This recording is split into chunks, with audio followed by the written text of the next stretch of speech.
do you think that the party did enough to deal with the situation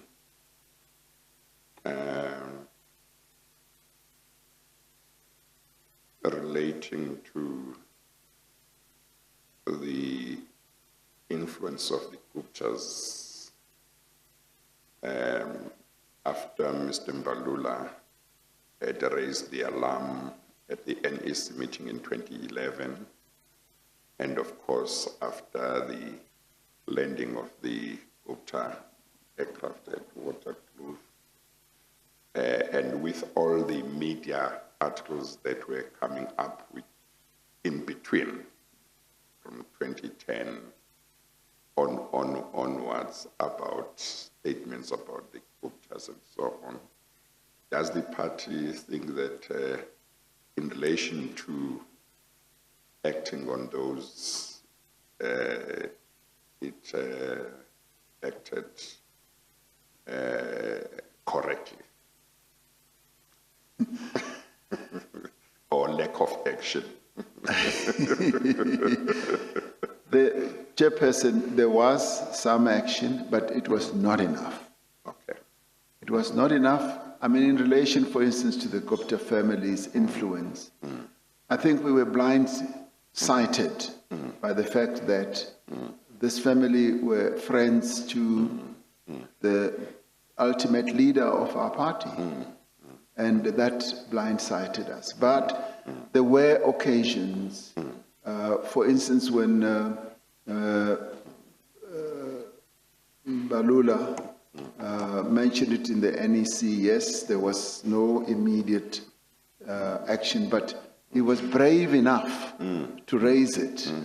And that level of alertness was just not there because we were blindsided by the fact that these were friends of the president. And when the plane landed at Air Force Waterkloof base, the then Secretary General spoke out. He spoke out against this and almost immediately.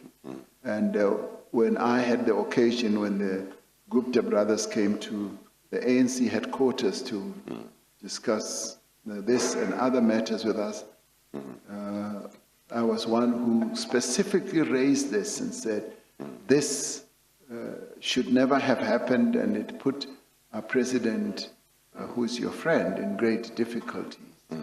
So, answering your question, was it enough? No, it was not enough. And it is for that reason that we've admitted, and it happened, as I said in my evidence when I spoke here as president of the ANC, that there was contestation in the party itself with regard to how you deal with all these matters, factionalism, the divisions in the party, and how you respond to acts of corruption.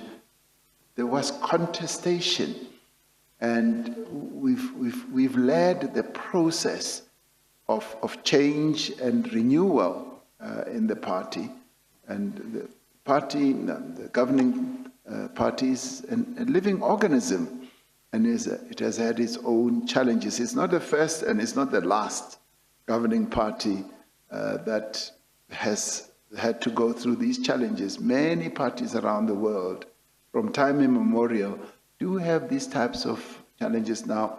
Of course, in our case, as it happens in other countries as well, it has a direct impact on the state, on the government, and on the nation.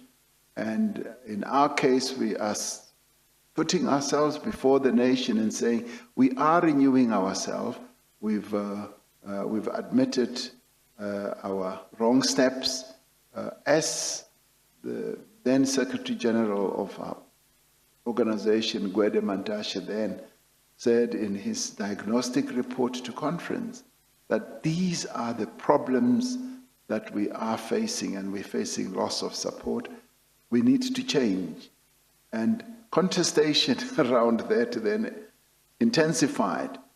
But I firmly believe that that line that we drew in the sand, it remains firm, and the African National Congress is on a path of renewal and will continue to demonstrate that it will put the people of South Africa first and serve the people of South Africa, precisely what it was formed for.